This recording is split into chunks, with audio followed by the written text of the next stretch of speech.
Hai, perkenalkan saya mahasiswa dari Universitas Pelita Harapan. Nama saya Melan Prambuyaku, NIM 010912200007. Saya dari program studi D4 Teknologi Laboratorium Medis. Di sini, saya akan mempresentasikan mata kuliah Instrumentasi Laboratorium Medik dengan judul Enzim, Ligand, Immunosorbent Assay yang disingkat dengan ELISA.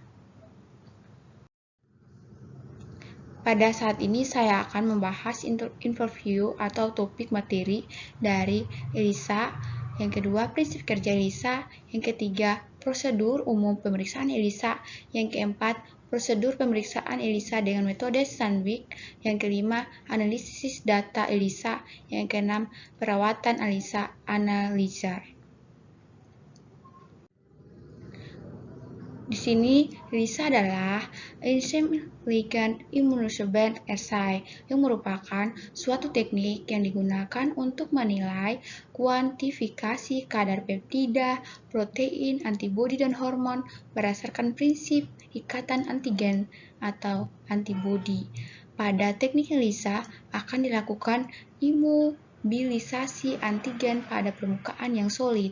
Selanjutnya akan diikat dengan antibodi sehingga terbentuk kompleks antigen antibodi, di mana kompleks antigen antibodi ini akan terikat dengan enzim. Sinyal deteksi berupa perubahan warna akan terbentuk akibat reaksi antara enzim dengan substrat. ELISA umumnya dilakukan pada plate yang berisi sumuran sebanyak 96 sumuran. Berdasarkan gambar di samping, di mana pada sumuran tersebut akan terjadi proses ikatan antibodi dengan protein. Proses yang amat sederhana ini membuat ELISA menjadi mudah untuk dilakukan. Kemudian ELISA untuk dilakukan pencucian sehingga memudahkan untuk membersihkan material-material yang terikat saat dilakukan pengujian. Hal ini akan membuat pengujian dengan ELISA menjadi spesifik. Berikut prinsip kerja ELISA. Dalam ELISA, antigen dimobilisasi atas plate, lalu dikonjugasikan dengan antibodi spesifik yang berikatan dengan enzim. Proses deteksi dilakukan dengan melihat perubahan warna akibat aktivitas enzim terhadap substrat. Berikut kita akan masuk pada topik selanjutnya, yaitu prosedur umum pemeriksaan dalam ELISA. Pada pemeriksaan ELISA terdapat 4 topik, yaitu yang pertama cutting, blocking, detection, read result. Yang pertama, cutting atau penempelan. Prosedur pemeriksaan ELISA diawali dengan proses penempelan atau coating antigen dan antibodi pada permukaan sumuran pada plate. Berdasarkan gambar di samping, antigen dan antibodi ada pada permukaan sumuran pada plate. Selanjutnya akan dilakukan tahapan blocking atau pengomblokan, yaitu ikatan antigen dan antibodi pada user-fake site dengan blocking agent. Berdasarkan gambar di samping, setelah dilakukan inkubasi dan pencucian, plate diinkubasi dengan antibodi yang terikat dengan enzim. Selanjutnya akan dilakukan pencucian plate dan dilanjutkan dengan penambahan substrate sehingga akan dihasilkan perubahan warna dan akan mendapatkan nilai OD atau Official Date yang dibaca dengan ELISA Reader. Tahapan pencucian merupakan salah satu yang penting untuk menghilangkan antibodi yang tidak terikat dengan antigen. Selain itu, pastikan agar tidak ada cairan pencucian yang tertinggal pada plate, karena dikhawatirkan akan mempengaruhi tahapan pemeriksaan selanjutnya. Jadi, tahapan dalam ELISA ini terdapat 4 dan harus dilakukan. Itu yang pertama, penempelan, blocking. Yang ketiga itu adalah tahapan pencucian atau inkubasi. Yang keempat adalah pencucian. Kemudian terminologi dalam ELISA. Yang pertama terdapat plate ELISA, suatu wadah tempat dilakukan pengumpulan antigen dan antibodi yang umumnya berisi 96 sumuran OJ.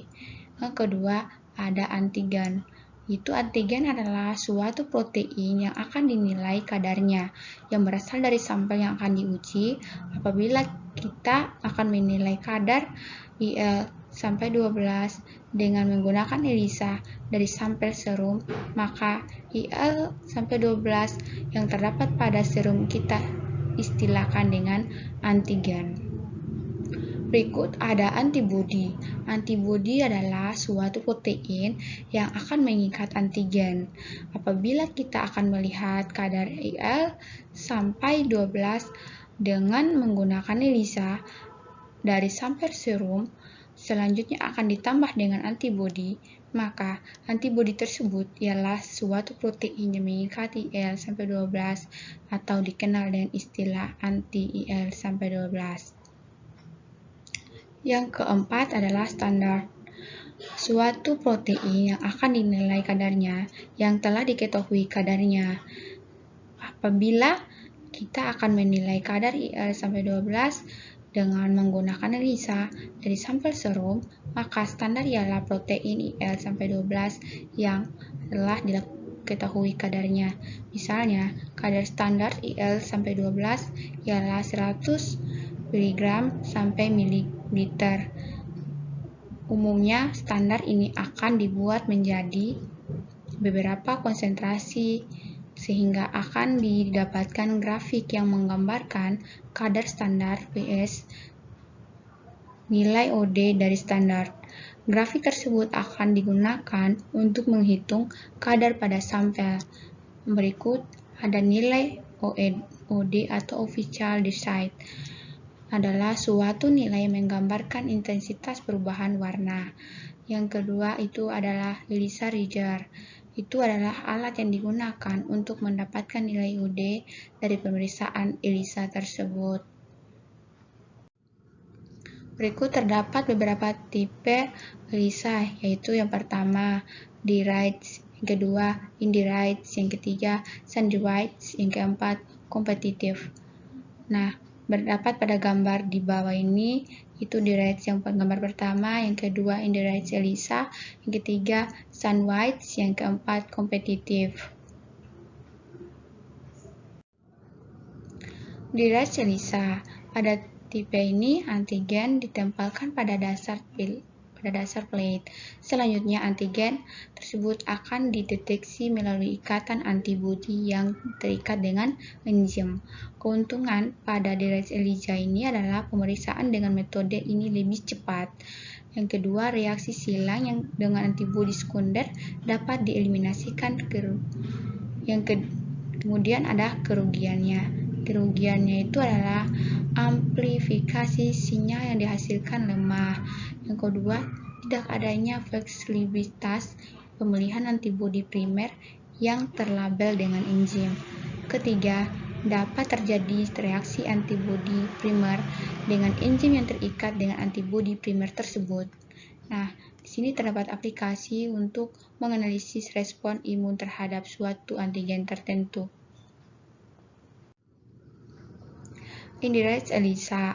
Indirect ELISA itu adalah metode antigen yang dilekatkan dengan dasar plate. Selanjutnya dimasukkan antibodi primer yang tidak dilabel dengan enzim. Selanjutnya dimasukkan antibodi sekunder terlabel enzim yang akan terikat dengan antibodi primer. Nah, keuntungan dari indirect ELISA ini adalah sensitivitas pemeriksaan yang meningkat dan penggunaan antibodi primer dan antibodi sekunder.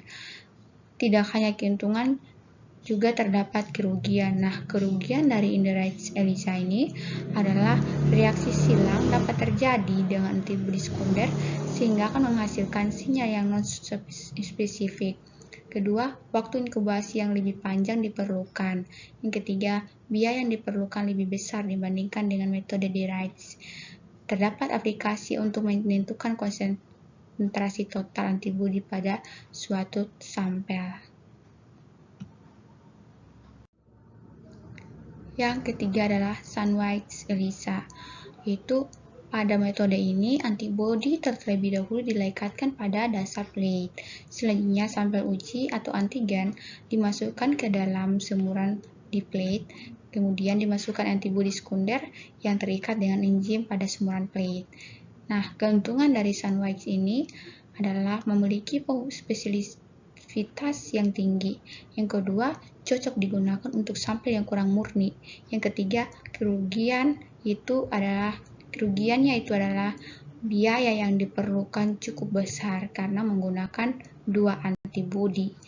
Nah, aplikasi yang terdapat dari Sandwich ini adalah untuk mengukur konsentrasi antigen atau analisis dari sampel kompleks, yaitu hormon, sitosin, protein bakteri atau virus dan parasit.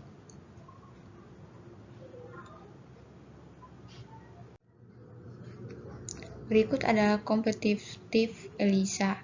Kompetitif ELISA merupakan metode pemeriksaan ELISA di mana terjadi reaksi kompetitif antara ikatan antigen sampel dan antigen yang didekat pada dasar semburan plate dengan antibodi primer.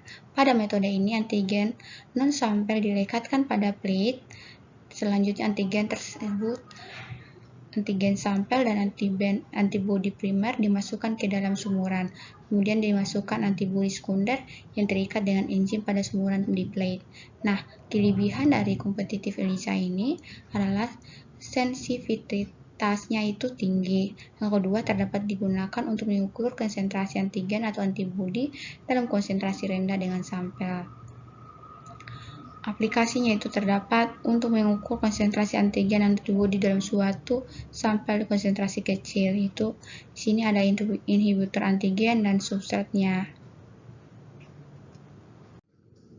Nah, berikut terdapat prosedur pemeriksaan ELISA dengan metode Sandwich. Nah, pada metode Sandwich ini preparasi sampel. Nah, pada preparasi sampel ini terdapat beberapa sampel serum. Sampel serum yang pertama itu adalah setelah whole blood ini diambil, biarkan darah untuk membeku pada suhu ruangan selama 10-20 menit. Kemudian disentrifuge dengan kecepatan 2000-3000 rpm selama 20 menit. Kemudian di Super-Nathan diambil dan dapat digunakan sebagai sampel uji. Yang kedua adalah sampel plasma. Pada sampel plasma ini dikumpulkan whole blood-nya pada tabung yang telah berisi antikoagulannya, EDTA atau sitrat. Selanjutnya diinkubasi pada suhu ruangan selama 10-20 menit. Tabung disentrifuge selama 20 menit dengan kecepatan 2000-3000 rpm. Kemudian Super-Nathan diambil dan dapat digunakan sebagai sampel uji. Yang ketiga adalah sampel urin atau cairan skrobional atau cairan pleuroprotritional. Nah, pada sampel urin ini dikumpulkan urinnya dalam tabung kontainer yang aseptik. Selanjutnya dilakukan centrifuge dengan kecepatan 2000-3000 rpm selama 20 menit. Kemudian di Super-Nathan diambil dan digunakan sebagai sampel uji. Jadi Super-Nathan-nya diambil untuk sampel uji. Nah, yang berikut ada sampel sel. Nah, pada sampel sel, apabila akan dilakukan deteksi pada sekresi sel, lakukan pengumpulan Super-Nathan kultur ke dalam tabung kontainer yang aseptik.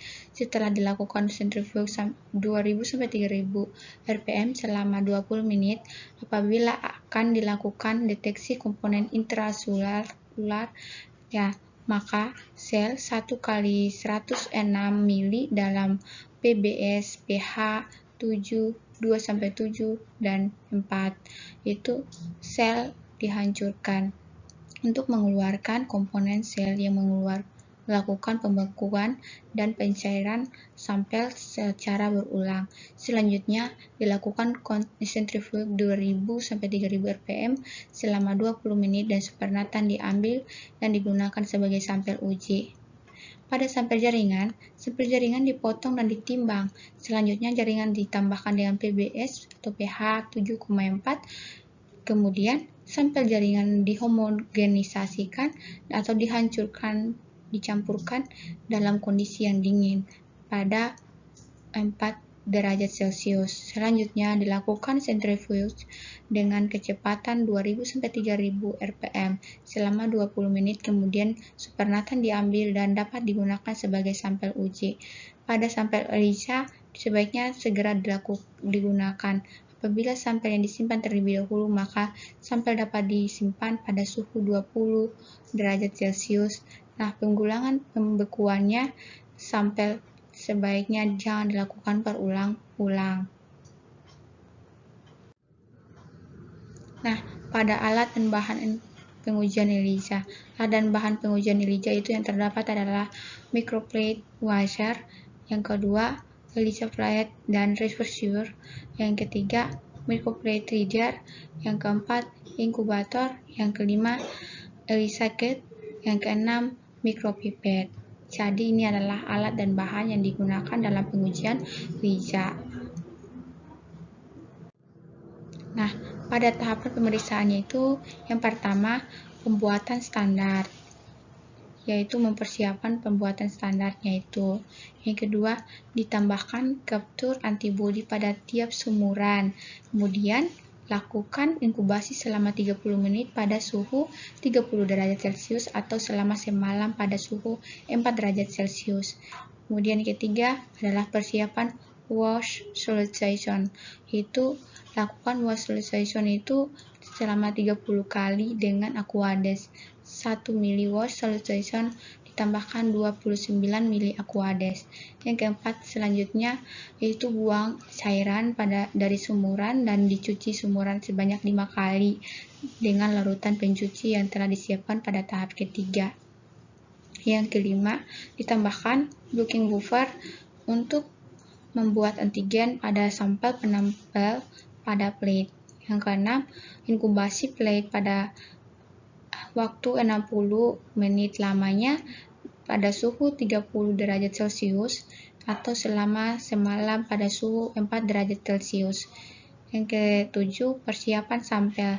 Nah, pada persiapan sampel ini terlebih dahulu masukkan 10 mikroliter sampel dan 40 mikroliter sampel diluent ke tiap sumuran. Sampel sebaiknya langsung dimasukkan ke dalam dasar sumuran. Selanjutnya dilakukan pencampuran sehingga sampel dan sampel diluent itu tercampur dengan baik dan utuh. Yang kedelapan, inkubasi plate selama 120 menit pada suhu ruangan. Nah, yang berikutnya tambahkan 10 mikroliter biotinylated antibody pada setiap sumuran. Yang ke-10 adalah inkubasi plate selama 60 menit pada sumuran 30 derajat Celcius atau selama semalam pada suhu 4 derajat Celcius. Nah, tahap selanjutnya itu adalah buang cairan dari sumuran dan cuci sumuran sebanyak 5 kali dengan larutan pencuci yang telah disiapkan pada tahap yang ketiga tadi. Nah, berikutnya tambahkan 100 mikroliter ABC solution pada tiap sumuran. Yang ke-13, inkubasi selama 30 menit pada suhu 30 derajat Celcius. Yang ke-14, selanjutnya buang cairan dari sumuran dan cuci sumuran sebanyak 5 kali dengan larutan pencuci yang telah disiapkan pada tahap ketiga tadi. Yang ke-15, kemudian ditambahkan 90 mikroliter HRP conjugates dan 90 mikroliter TMB pada tiap sumuran. Kemudian inkubasi plate selama 30 menit pada suhu 30 derajat Celcius. Berikut selanjutnya ditambahkan 100 mikroliter stop oxidation pada tiap sumuran sehingga akan terjadi perubahan warna dan biru menjadi kuning. Selanjutnya baca nilai OD pada panjang gelombang 450 pada laser Richard. Yang ke-19 lakukan selanjutnya itu adalah didapatkan nilai OD dari sampel tersebut tadi yang diuji. Nah, pada tahap selanjutnya adalah analisis data ELISA. Nah, analisis data ELISA ini datanya yang merupakan hasil dari pengujian Lisa tadi. Nah, pada analisis data Lisa ini terdapat yang pertama kuantitatif.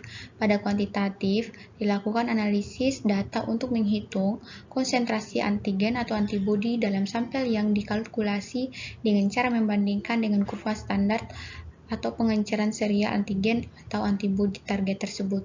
Yang kedua adalah kualitatif. Nah, pada kualitatif ini dilakukan analisis data yang menghasilkan jawaban atau ada atau tidaknya antigen atau antibodi dalam suatu sampel dengan cara membandingkan absorbansi blanko will yang tidak berisi antigen atau antibodi target. Yang ketiga adalah semi kuantitatif. Nah, pada semi kuantitatif ini adalah dilakukan analisis data yang menghasilkan nilai level relatif dari suatu antibodi atau antigen suatu sampel dengan cara membandingkan dengan kontrol atau sampel lainnya. Nah, di sini terdapat aplikasi Lisa. Pada aplikasi Lisa itu yang pertama terdapat satu, deteksi keberadaan patogen penyebab penyakit, yaitu virus, bakteri, parasit, dan fungi. Yang kedua, pengujian titer antibodi. Yang ketiga, deteksi alergen dalam makanan. Yang keempat, pengujian hormon. Kelima, deteksi penanda tumor CA-9, CA-19, CA-242, dan ferritin.